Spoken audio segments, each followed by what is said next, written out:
The following program is furnished by its producer, host, and sponsors. The Real Estate Revolution is provided for general information only and should not be treated as a substitute for professional advice. Please consult your trusted financial advisor, real estate professional, or attorney before making any real estate or financial decisions. Please remember, when following advice, your results may vary, and all information covered here is not intended to cover all aspects of the subject material, but rather a sample of issues the hosts and guests consider important.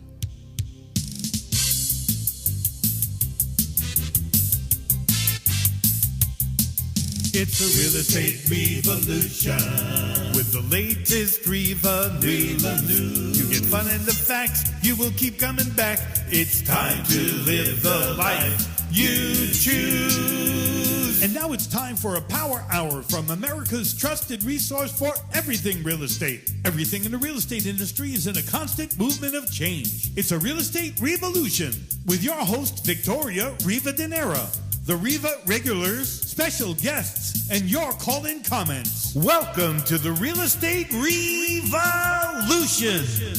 RIVAlution, RIVAlution, RIVAlution. Well, I guess when they stop singing, I start talking. Welcome to the Real Estate Revolution. I am J. Philip Ferranda, your host tonight. We are live on New York's AM 1700 WRCR every Wednesday from 6 to 7. We live stream on Facebook.com/Victoria Riva and Periscope TV/the RIValution and YouTube on the RIValution channel, and of course on WRCR.com. You can call in and join the discussion at area code 845-362-0013. And I'm very, very pleased to be joined this evening by a special guest, Councilman John C. Noto. He is a councilman for the town of Clarkstown right here in Rockland County. Welcome, John. Thanks. I'm glad to be here. Okay, so I'm going to go over a couple things that would be of interest to those who are listening about you. You are very much a homegrown guy. You went to Clarkstown South High School. You attended Thomas Aquinas College. You live here with your wife and two daughters. You were your real estate background is pretty extensive as well. You've been an appraiser. You were a partner in a real estate company. You were the Rockland County Director of Real Property Tax. And currently you run a business, Paradigm Tax Group, which specializes in the fair taxation of real property. So that is quite a resume. Oh, thanks. I haven't gotten very far from Rockland County, which I'm actually happy to say. I don't know why anybody would want to go that far afield. It's a great place to live. It's getting a little bit expensive, perhaps, but it's a great place to live. And that actually leads me to a couple of questions. Those of us in the real estate industry, when we have someone move to the New York area from out of town, they love the close proximity to New York City. They love the beauty of the Hudson Valley. They love our schools. They love the food. Always. But what blows them away and the culture shock they get is the sticker shock of the high property taxes. And maybe you could talk a bit to what it is that contributes to our high taxes here. And I will say that I think I have a couple pet theories. One being that if you look across the state border over into Connecticut, you have town government and state government, but no village government, no county government. And I think there's a lot more layers of municipal governments, but there could be other things as well. So how would you say taxes can get so high around here? Well, what you said is fairly accurate. You have a lot of layers of government. There's a lot of government services, and that contributes to most of it. And, when you look at, there's several different lines on your tax bill. So you'll see a county line, a town line, special districts, and so forth. So we have, an all-volunteer fire department throughout Rockland that saves us a lot of money, and we're fortunate in that respect. But we do pay for several other services, and one of the biggest burdens on that one line, the county line, is unfunded mandates that come from the state. And there's a gentleman who has my position as a county director in Erie County, and he told me that his unfunded mandates for his county was $200 million, and without them, they wouldn't have had a property tax for the county line. So it's a lot of legislation that feels good, sounds good, is helpful to many, but we're paying for it locally and through our taxes. And it doesn't come from our income tax. It doesn't come from the road tax and all the other revenue sources that government gets. It comes straight from property tax. And to just go a little further, the Sure. way property tax comes about is a municipality or government figures out how much their budget is for what they need for the year. They figure out how much all sources of revenues are going to contribute to that budget to make that budget whole, and whatever's left over goes to property tax. That's what becomes property tax. So if you had a $100 million budget, $75 million was you expect to get through mortgage taxes, sales tax, taxes, things right. like that. What's left over goes to property tax because it's your most consistent source of revenue. Right. And then you say you have 10,000 properties and it gets divided by 10,000, but not perfectly divided because it depends on the value of the property. So a big office building is going to pay a lot higher taxes than a Right. small ranch. Okay, so the term unfunded mandate is one that I've been hearing for quite some time. And if you could break that down as to what it means to the regular guy driving in his car right now, he hears unfunded mandate. Can you give me an example, for example, what an unfunded mandate might be and how it would affect a regular taxpayer? Okay, so our Albany legislators come up with a program that's going to assist local residents. And what they do is they know it's going to be a cost, but they feel it's going to benefit a large portion of the population. Then they'll enact a law that that the state budget's not going to pay for. They push that cost down to the county or lower. Okay, so they come up with a program. They think this is a great idea. It's a Right. feel-good thing. It'll help people, so on and so forth. But like anything else, it's got to get paid for. That's right. So, the way it's designed is to, and it's a bit political. I mean, they know that the state budget doesn't have the money, but they know the county can raise it through property tax, which is kind of a double-edged sword. It really property tax was always meant to be a local tax. Yes. But they found a way to take some of that money that they wanted to pay for a program with and say, well, the county will pay for it, so it'll be a county program, but mandated by the state to deliver. And the county's got to pay for it, so it goes part of their budget, and that portion that can't be, made whole through all those other sources of revenue gets made whole by the property taxpayer. Gotcha. Okay, do we have a caller? Sounds like we have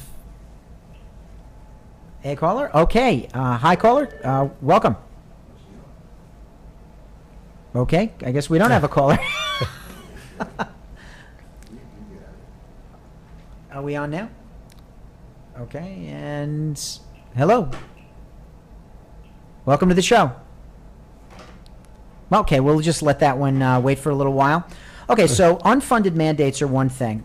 If I am a property owner, gotcha. Okay, hello, caller.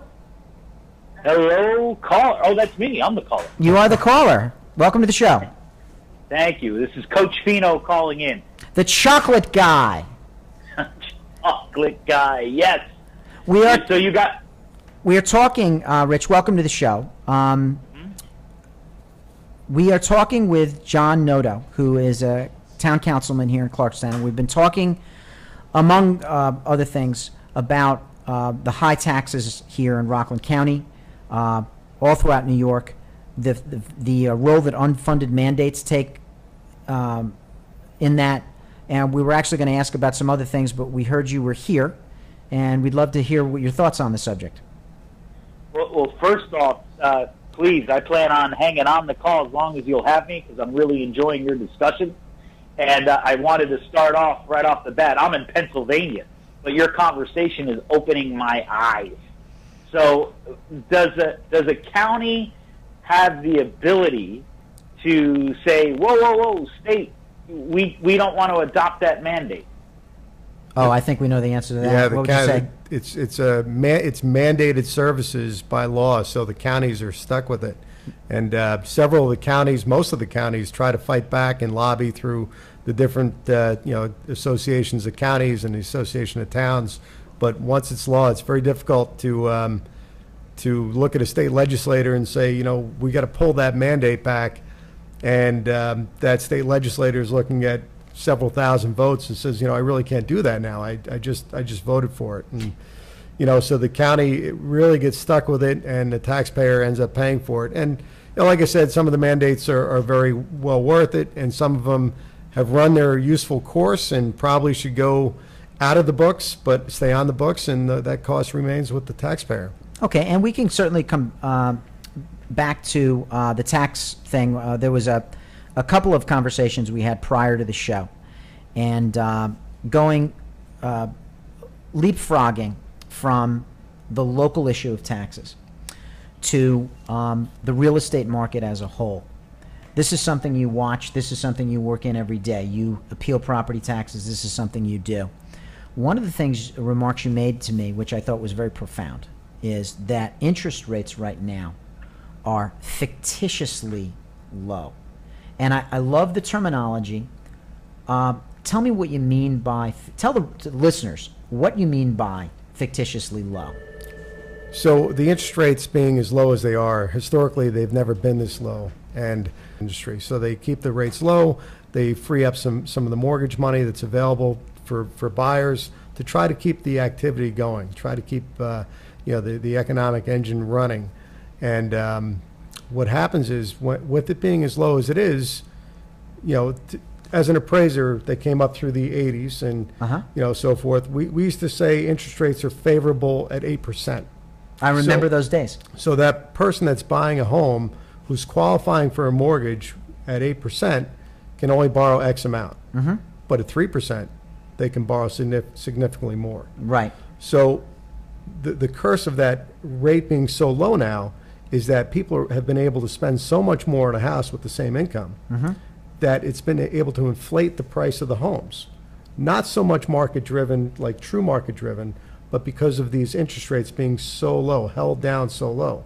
So when we get inflation pressure and those mortgage rates start to go up, you're going to see a lot of pressure on the upper end of value, or the ability for the consumer to purchase money to buy a house. So it's going to really pressure the market to, with the values going down.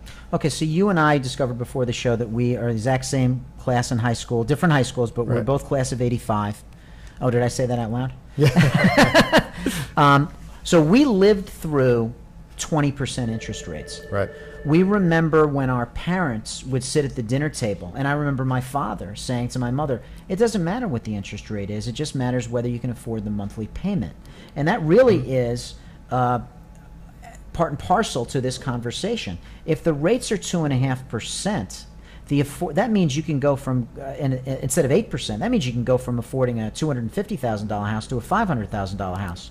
And that, unfortunately, if the rates are manipulated by the financial powers that be at the Fed, at the federal level, in the great financial institutions, then that will make $250,000 houses $500,000 houses. And that is why I think some people blamed governmental policies for the Great Recession, which is I think a very valid thing. And this is just two guys talking, what do you think rates would be now if they were not being manipulated by the Fed? What if we just let the market determine the rates? Where do you think they'd be? There's so much that goes into that economic, looking at it economically. But I would say in a strong economy with interest rates that are more traditional, I think if you were in the sixes, you would be considered favorable. You'd have a real estate market that would be churning along. It used to be the typical, every 7 years somebody would move. Yeah. That's been traditional. Yeah. People have been doing that now. They're holding longer, they're staying where they are longer. So, the normal market, you get a flow and you get a steadier increase in values that go along the lines with income, and with other factors of inflation and so forth. I think fewer people are moving. I think that's contributing to the local shortage of inventory that we have here, which interestingly enough, when you have low inventory, prices go up. Right. Because the only way to get somebody to move is to throw more money at them. Rich, in Pennsylvania, are you seeing people move less? Yeah, we're following a very similar trend as to what you just described there. Okay, so what's happening locally is actually simply a reflection of what's happening nationally, in that you have artificially low interest rates. Why move? The nest is empty. You don't want to mow the lawn anymore. It's time to downsize. But hold on a second. Why move? We're paying 2.75%. Who wants to move out of that? So I think we may be sowing the seeds of another crash down the road, which is something we have to be very careful about. We look like we're going to be needing to pay the bills shortly. So we're going to take a quick break to hear a word from those that sponsor us.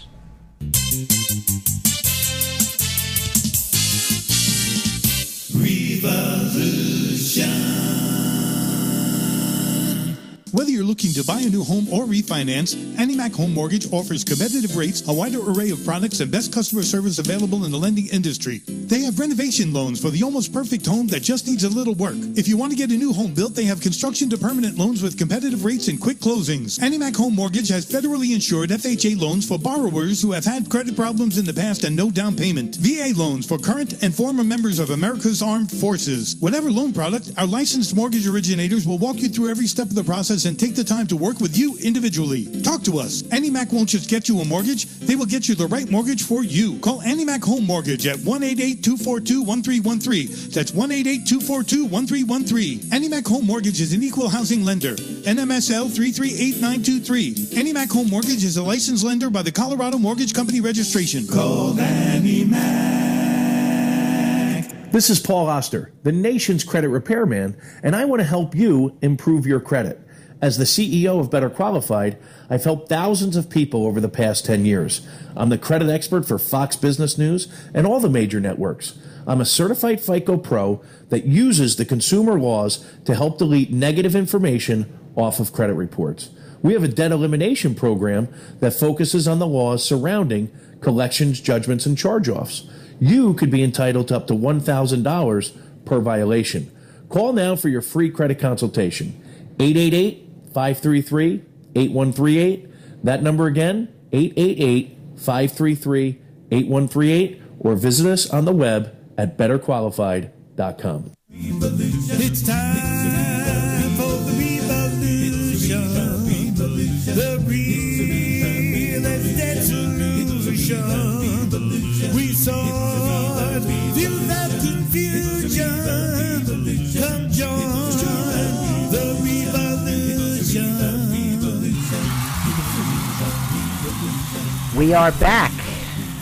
Welcome back to the Real Estate RIVAlution. I'm J. Philip Veranda, your pinch-hitting host tonight while Victoria is out on 1700 AM WRCR, talking with Councilman John C. Noto, Town Councilman of the town of Clarkstown. You just entered office, I believe, this past year, yes? That's You correct. ran in 2015. You had been involved in government before. You were Correct. telling me about that. You were in Right. private industry, and then you were in government as well. Right. So tell me about your public service background prior to serving as town councilman. Sure. I was in a position that's mandated, one of our fund mandates, but it was the Director of Real Property Tax Services. It was a funded mandate, though, right? That was, yes, that was. Yeah. Okay, good. So, but locally, by the way. So our job was to maintain fairness and equity, if you will, within the property tax system. So we were an independent arm of government. We worked between the taxpayer and the assessor, and we trained the assessor and helped them through difficult issues they may be having, and train the boards of assessment review so they could carry out their function as the trier of fact in terms of value for their assessments. And it was an interesting job. The downside of that job was we were also, when somebody couldn't pay their tax, our job was to go through the foreclosure process with the folks and sell the home ultimately. Yeah. With the Department of Finance. Right. Yeah, familiar with that. I think also governments, when they do have to repossess property, unfortunately, it goes to bid to hire brokers to do the valuation and the recommendations for what best to do with the property. So that's not easy work, that's for sure. Prior to that, you had an appraisal and brokerage background. You actually owned a brokerage company. That's correct. It was a family business. My mom and dad started in the mid '50s, and when my dad passed away in '85, my mom took it over, and she was a brilliant woman, and she was one of the most well-respected appraisers in our area, and trained me and several others, and we turned out okay.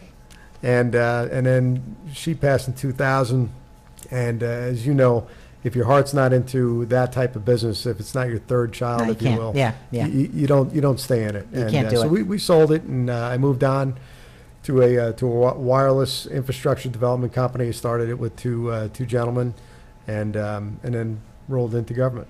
So we have a couple more things in common. We're capitalists, and we're raised by brilliant women. Exactly right. So lucky us.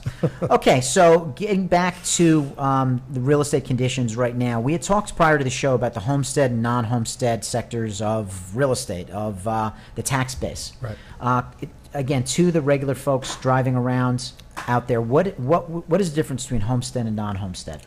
So every municipality has the opportunity, when they do a reval for their community, to adopt what's called the Homestead Act. It's a section of real property tax law that allows that jurisdiction to have two rates. One for 1, 2, and 3 family homes, and another rate for every other type of parcel, from vacant land through condominiums. Okay? And commercial property, commercial, office buildings, industrial, Okay. everything. Everything else, if it's not 1, 2, or 3 families, it falls into the non-homestead. Gotcha. So what it allows a municipality to do is to shift the burden.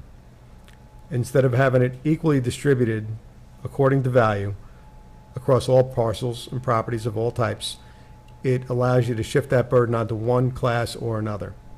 Okay? Some do it equally, most don't. Most look at the non-homestead as non-voting. So they shift more of the burden onto the commercial base or the non-homestead base. And that can only work for so long. And what we've seen locally is that non-homestead rate getting double-digit increases, where the Homestead Act is staying under the 2% cap. And the 2% cap is really actually almost, it's like 0.9 now, depending on your municipality. So it's an overburden on your commercial base. And what happens then is you start affecting the value of that commercial base, and you start affecting the tenancy of the commercial base. And ultimately what will happen, and it happened in Erie County, where they lost their commercial base, and they went into a very dark economic period real estate-wise, because they didn't have the parcels generating the revenue that they should have, because they overburdened them with taxes. This is Erie County is up Buffalo. Up Buffalo. That's Okay, correct. so Yeah. I have agents up in Buffalo that work for my firm, and we can speak to that. Sure. So this is to get back to sort of the unfunded mandate. Very recently, in the past few years, New York State passed a cap on how high property taxes could go up each year. Right. That's the genesis of this, right? Correct. So, feel good law. Yep. Everybody wants lower taxes. Everybody's screaming the property taxes are too high. We opened the show with that. Albany says, hey, we'll just cap the taxes. Oh, by the way, you still have to fund your schools. You still have to pave the roads. You still have to make sure that the lights are on at night along the streets. So the governments say, well, wait a minute. We're not getting as much money from the homestead side of things, so we'll just tax the commercial, the condominiums, the industrial higher. Right. But what that does to the property owners is that forces them to raise the rent. And now the guy who's happy that his property taxes aren't going up is seeing his rent go up on his business higher than it would have anyway, and he's still paying the tax. Exactly right. Yep. That's the law of unintended consequences. Exactly. And there's, we've discussed this, throughout the state with several different, people that were directors of real property or assessors or, municipal officials. And, at best, this was a short-sighted law. Like you said, it felt good. It looked good. It put a cap and, squeezed government to really control their costs. That was the good side. The downside is the cap stayed at 2% or went down effectively with inflation and so forth. So now it's at like 0.9. It's almost zero. But all your fixed costs are going up. All your salaries continue to rise. Absolutely. All Pensions. your costs go up. Fuel has come down, which actually helped a lot of municipalities, but they'll go back up. And there's been no adjustment from the state on that. So, it felt good, but a lot of people said it might have been by design to, like, the layers of government, to maybe consolidate some of those governments to save That would be a costs. real cost cutting. Yeah, and some have said maybe that was, part of the philosophy in doing that, because there were studies going around, not only with this governor, but the prior governor, where they were funding consolidation initiatives. So they would look at where, governments could consolidate, whether it be through assessors' offices or police departments and so forth. Well, that's a big thing. I'm from Ossining. Ossining has 2 villages in an unincorporated section known as the town. The town outside had its own police department. Both villages, Briarcliff and Ossining, had their own police department. They effectively sunsetted the town of Ossining Police Department, and now the village police department, and I'm really oversimplifying, but now the village police department takes care of both the village and the town. So now there's one less police chief, one less precinct, if you will, or so forth, police station. So that reduces the cost. But there's a lot further to go, in my opinion.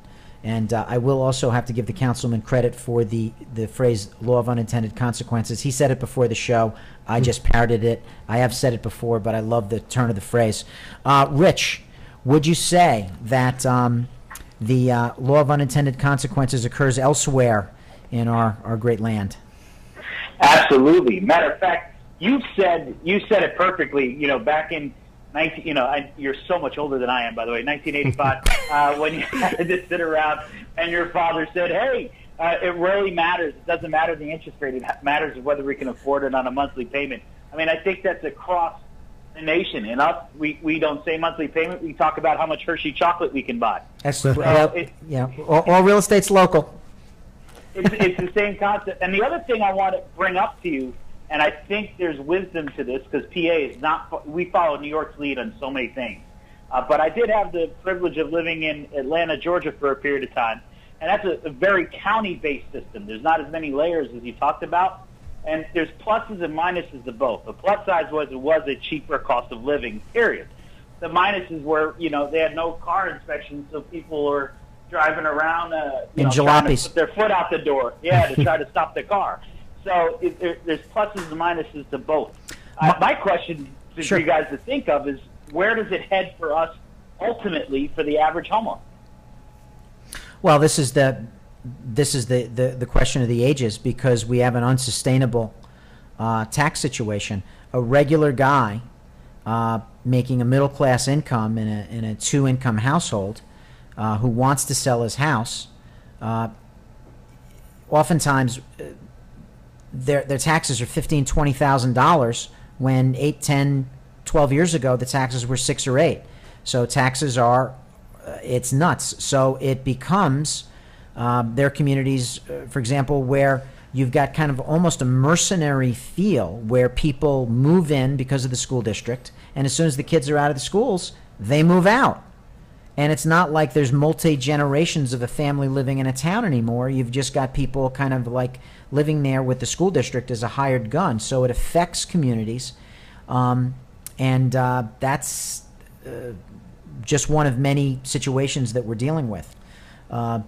There's always that, that strong demand for services, and you have to balance that with what the people can afford. And, here in Rockland, we have tremendous services. We have, Clarkstown is always in the top 10 safest towns in the country, and we pay for that. And there's a balance, though. There's we have to figure out how much more can we afford. And sometimes when we do a project, we really need to take a deep dive into, is it needed or is it a want? Because we're at that point where the number one issue on everybody's mind when it comes to real estate is taxes.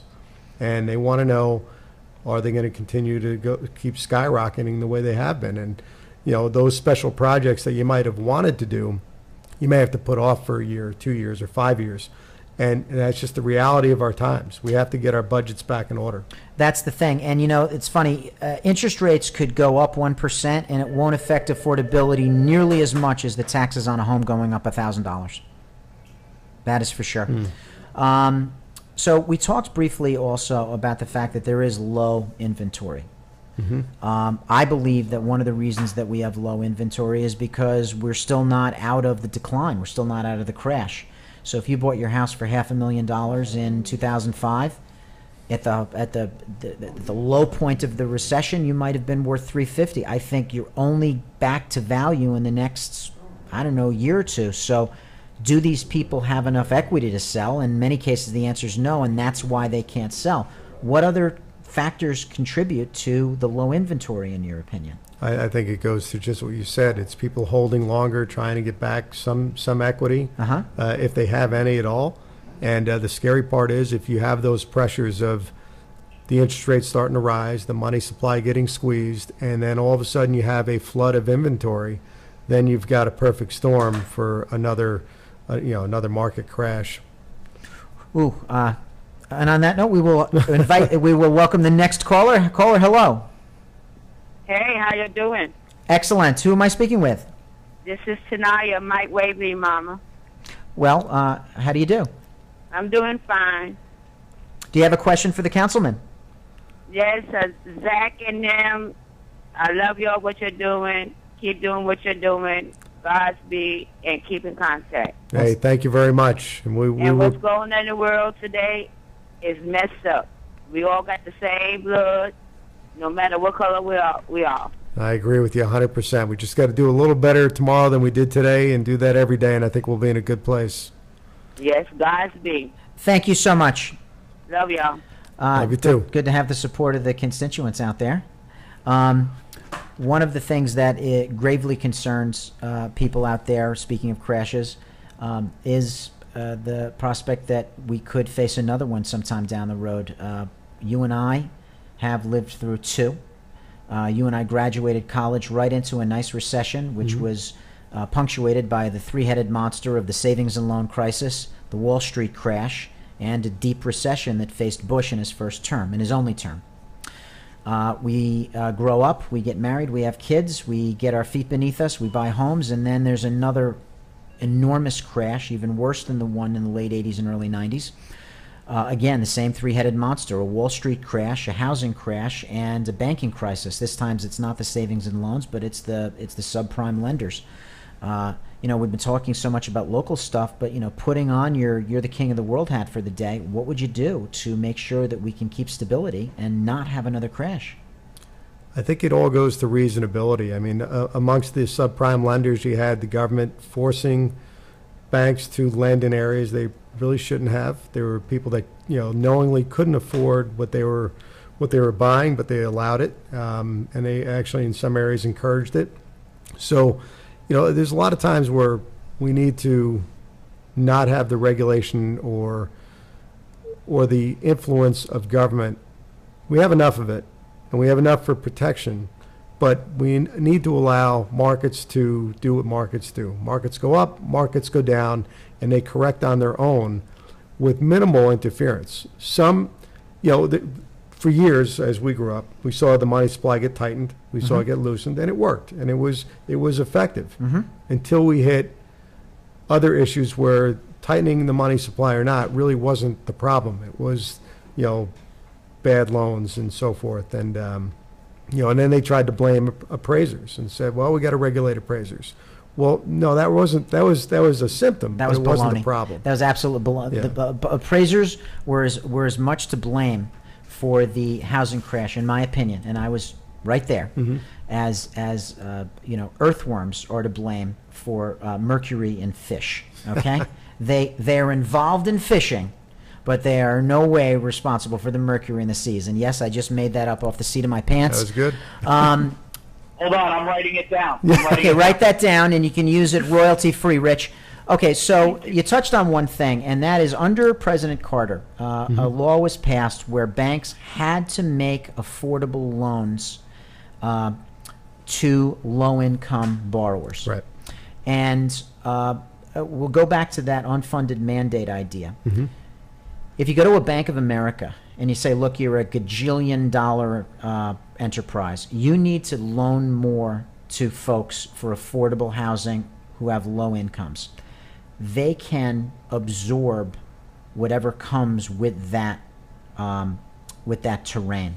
But when you go to the small community bank and you put the same mandate on them, and some of the loans go south because that's what happens, now they are going to start to fail because they have loans that can't get repaid all too often. Okay, and shame on me for not remembering the law, but it's a watershed law. It's still in effect, and the only thing that has changed the law is the threshold of the size of the institution that has that mandate. And I think the threshold has been too low all too often. You can't go to a small community bank and put the same mandates on them that you put on a large financial, global, multinational institution. The other thing you mentioned, which I think is important, is the government sensibly regulating things while at the same time allowing market forces to occur. Okay, so I'm going to play devil's advocate with you. Okay, I would say there's 50% of the country considers themselves liberal, 50% of the country considers themselves conservative. Conservative folks would probably be more for a free market type thing, unleash the power of capitalism, and I'm a capitalist. I believe that as well. But I also have seen that sometimes the government almost has to act like more of a referee to make sure that the unfettered, runaway train capitalism doesn't cause the kind of things like the Great Depression in 1929, where there was almost no regulation. Can you speak to that? Is there a happy medium? My opinion. Yeah. So government is there to make sure that people play fairly within the system. But a lot of times what they'll do is they'll enact laws or legislation or regulation which really guides the market or picks winners and losers. And that's not what government's there to do. When you look at, I think it was Community Redevelopment Act. That's it, yeah. Yes. Community Reinvestment Act. Right, Reinvestment Act. So in that respect, those banks, they were forced to loan in certain areas, but originally they were doing it with proper qualifications. They just were in areas that they traditionally didn't loan in because they were at-risk areas. And they said, no, you're going to go into those areas and you're going to loan because there's a lot of people that live there that can afford it. Rightfully where they're so. at. Yeah. So they said, we want you to go into there and not redline those districts and open them up to the free market. Allow those people access to the capital to buy their homes. And then they went a little bit further. And they started asking banks to loan at 100 or 100+%. And then, there's good greed and there's bad greed. And good greed is what, keeps a prosperous free market. But bad greed is when people just are taking advantage of certain laws and they start to overstep the bounds and they start to, packaging mortgages that had no collateral to them. And that's where we had our big crash. Good greed and bad greed. We're up against a break. We'll come back to that because I have a thought on it, and we'll be right back.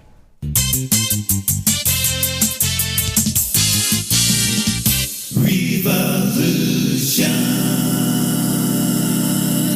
Whether you're looking to buy a new home or refinance, AnnieMac Home Mortgage offers competitive rates, a wider array of products, and best customer service available in the lending industry. They have renovation loans for the almost perfect home that just needs a little work. If you want to get a new home built, they have construction to permanent loans with competitive rates and quick closings. AnnieMac Home Mortgage has federally insured FHA loans for borrowers who have had credit problems in the past and no down payment. VA loans for current and former members of America's Armed Forces. Whatever loan product, our licensed mortgage originators will walk you through every step of the process and take the time to work with you individually. Talk to us. AnnieMac won't just get you a mortgage, they will get you the right mortgage for you. Call AnnieMac Home Mortgage at 1-888-242-1313. That's 1-888-242-1313. AnnieMac Home Mortgage is an equal housing lender. NMSL 338923. AnnieMac Home Mortgage is a licensed lender by the Colorado Mortgage Company Registration. Call AnnieMac. This is Paul Oster, the nation's credit repairman, and I want to help you improve your credit. As the CEO of Better Qualified, I've helped thousands of people over the past 10 years. I'm the credit expert for Fox Business News and all the major networks. I'm a certified FICO Pro that uses the consumer laws to help delete negative information off of credit reports. We have a debt elimination program that focuses on the laws surrounding collections, judgments, and charge-offs. You could be entitled to up to $1,000 per violation. Call now for your free credit consultation. 888-533-8138. That number again, 888-533-8138, or visit us on the web at betterqualified.com. It's time for the revolution. The real estate solution. We saw through that confusion. Come join the revolution. Welcome back to the Real Estate Revolution. I am J. Philip Ferranda, subbing for Victoria Rivadeneira here at AM 1700 WRCR. And we're having a very enlightening conversation with Councilman John C. Noto of the town of Clarkstown. We just spoke about greed and good greed and bad greed in terms of, capitalism and all of that. And it reminded me of a YouTube clip we both saw where Milton Friedman, the great economist, talked about greed. Yes, it's only greed when it's the other guy. You're never the greedy guy. And I just love that. So I'm told we have Vinny on the line. Are you there, Vinny? Hey, gang, how you doing? Vinny, we're doing great, and I'm sorry to make you wait so long. I know you called earlier, but we got a pretty interesting guy on the show tonight, don't we? I think the councilman is doing a great job, and you are all doing a great job. Jay Phillip, you're having a great show tonight. Nothing for me to add because you're doing such a great job. Okay, well, I will greedily take that compliment, and we'll go back to you, Rich. Thank you, Vinny. Community Reinvestment Act that we talked about, which I couldn't remember, but the councilman brought in the great save on that. Do you have any deals there in your neck of the woods in the Harrisburg area where you're dealing with community reinvestment loans? Yeah, and it's the same. It boils down to the same thing that you guys just led to, which is this. Pure capitalism only assumes everyone has the same education and everyone has the same moral code. And it's the same concept with the Community Reinvestment Act. How it's actually applied and done and et cetera, and to what level is all about the people actually doing it and their interpretation of it. And it gets messed up because people have different opinions of moral code, and it's a tension. Yeah, very true. Well said. Very true. Okay, so we talked about the rates, we talked about the inventory, we talked about crashes.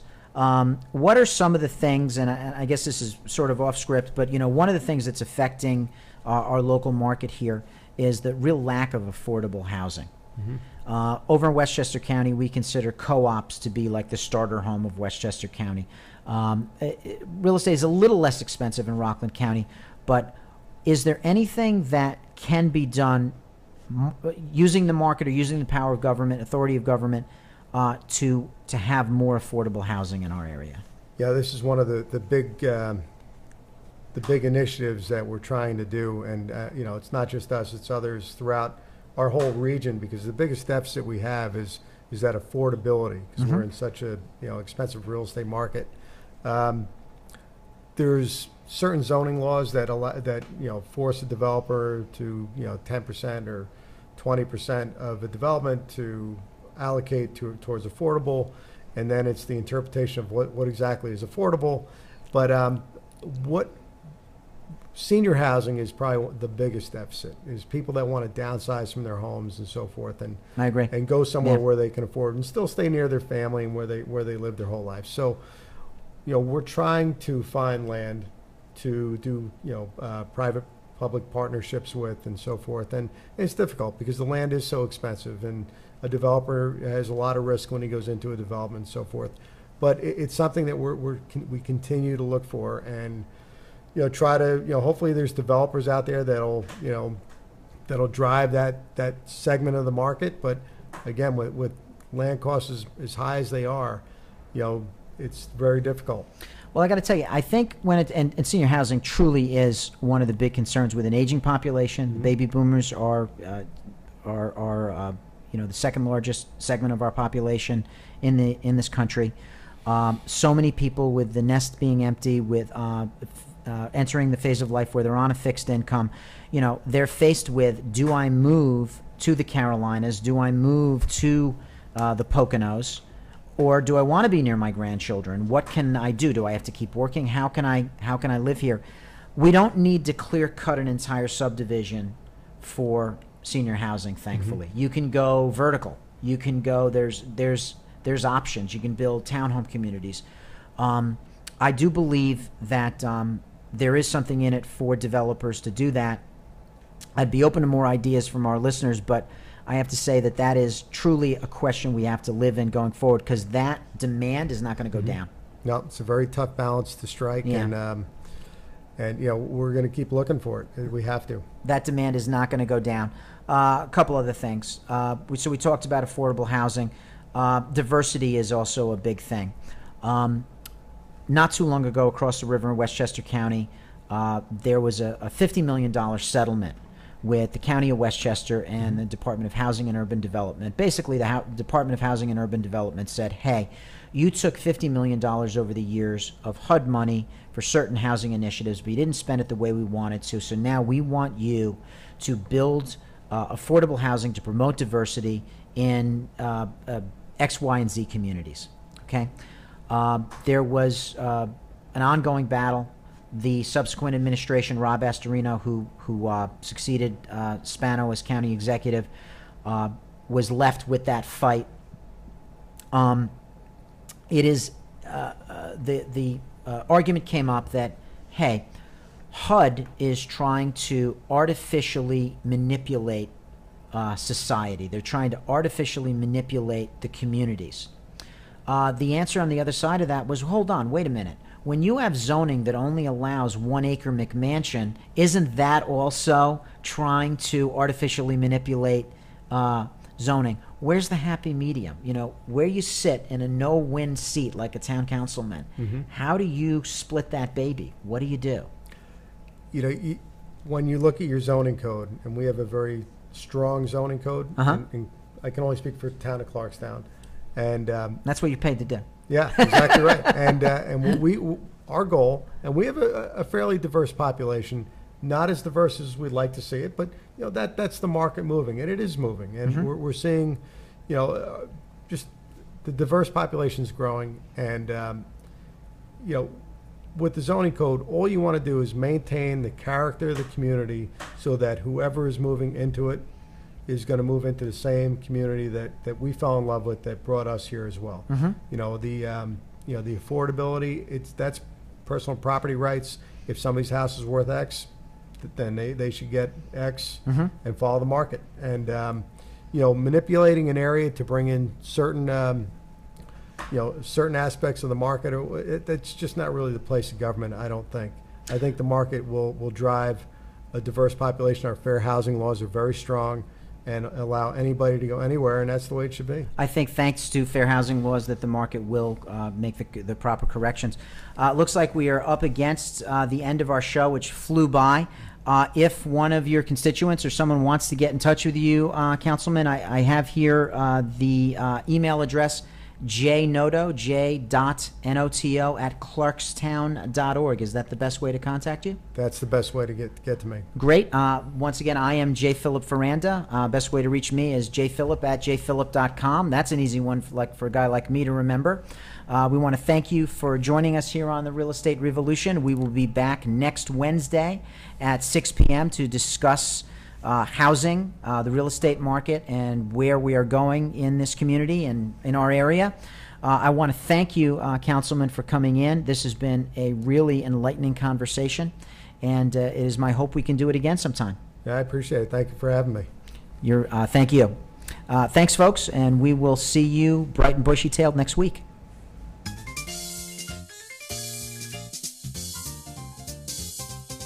Thanks for joining in the revolution. Now you have the real estate.